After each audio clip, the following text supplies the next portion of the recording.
ભ્રષ્ટાચાર, ગેરરીતિ અને ગોબાચારી એ સામે આવી છે. જી હા, જામનગરની અંદર જેટકો દ્વારા જે એપ્રેન્ટિસશીપ લાઇનમેનની ભરતીનું જે આયોજન થયું હતું તેમાં જોવા જઈએ તો આથી 4 મહિના પહેલા એ ભરતી પ્રક્રિયા યોજવામાં આવી હતી, તેની નિમણૂક પણ આપી દેવામાં આવી હતી અને અત્યારે એવા 35 જેટલા ઉમેદવારોને આ ભરતી પ્રક્રિયામાંથી ટર્મિનેટ કરી દેવામાં આવ્યા છે અને એના સ્થાને બીજા ઉમેદવારોને લેવામાં આવ્યા છે. હવે વાત જાણે એમ છે કે ભાઈ આ જે ભરતી પ્રક્રિયા છે એ ભરતી પ્રક્રિયા અંદર એવું કહેવામાં આવી રહ્યું હતું કે પેલા અમારા ડમી ઉમેદવારો બેસાડવામાં આવ્યા હતા. હવે જો ડમી ઉમેદવારો બેસાડવામાં હોય તો ખરેખર આની પર કાયદેસરની કાર્યવાહી થવી જોઈએ, પરંતુ હજી સુધીમાં કાયદેસરની કોઈ કાર્યવાહી કરવામાં આવી નથી.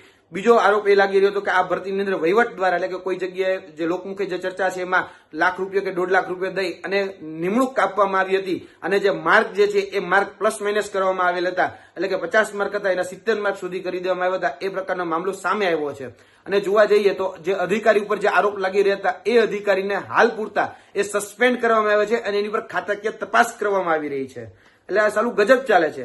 ઉમેદવાર જે છે એને તમે ટર્મિનેટ કરી દો છો અને જે ઉચ્ચ અધિકારીઓ જે આ ભરતીની અંદર કહી શકાય કે સામેલ છે એની ઉપર તપાસના નામનું તરકટ એ રચવામાં આવે છે. એ કહી શકાય કે સિનિયર ક્લાર્ક જે છે પીસી પટેલ એની ઉપર ક્યાંક ને ક્યાંક સસ્પેન્ડ કરવામાં આવ્યા છે અને એને ટ્રાન્સફર કરી દેવામાં આવી છે.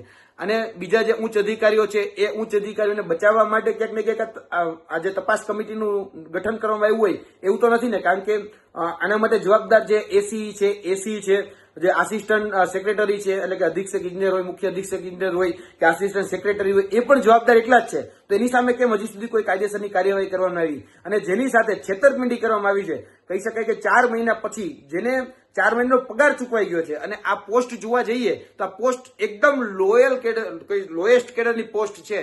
હવે તમે વિચારો, જે વ્યક્તિ આઈટીઆઈ કરે છે એટલે 10 પાસ કરીને જે વ્યક્તિ આઈટીઆઈમાં જાય છે, આઈટીઆઈમાં વાયરમેન કે ઇલેક્ટ્રિશિયન જેવો કોર્સ કરે છે અને પછી એ એપ્રેન્ટિસશીપમાં જવાનું હોય છે, એટલે સૌથી લોએસ્ટ કેડરમાં એપ્રેન્ટિસશીપમાં જે પગાર આપવામાં આવે છે, જે સ્ટાઇપન્ડ આપવામાં આવે છે એ 2500 થી 3000 રૂપિયા સ્ટાઇપન્ડ આપવામાં આવે છે. હવે ત્યાં લાખો રૂપિયાનો જો ભ્રષ્ટાચારનો આરોપ લાગતો હોય, લાખો રૂપિયાના કૌભાંડનો આરોપ લાગતો હોય તો વિચારો કે પાયામાં જ આટલો મોટો ભ્રષ્ટાચાર કરવામાં આવે તો ઉચ્ચ કેડરની જે ભરતીઓ છે એમાં તો કેવડા રૂપિયા લેવામાં આવતા હશે. એટલે એપ્રેન્ટિસશીપ જોવા જઈએ તો એપ્રેન્ટિસશીપ થી સીધી નોકરી નથી મળી જતી, પણ એના પછી પણ એને ઇલેક્ટ્રિકલ આસિસ્ટન્ટ બનવા માટે એ ભરતી પ્રક્રિયા પાસ કરવી પડતી હોય છે.